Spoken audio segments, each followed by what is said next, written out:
Hello everyone. In this video, I will explain how McDonald's gift cards work with the McDonald's app. First, it is important to understand that you cannot use a McDonald's gift card inside the app.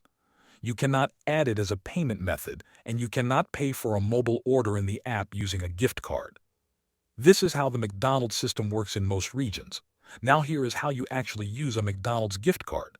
You must use the gift card in person at the restaurant. Go to the counter drive-through or a self-service kiosk and place your order there. If you want to use deals or earn points from the app, open the McDonald's app before you order. Go to the Deals or Rewards section and get your QR code. This QR code is only for your account and discounts. Show or scan the QR code first at the counter, drive-through, or kiosk. This applies your deal and links the order to your account.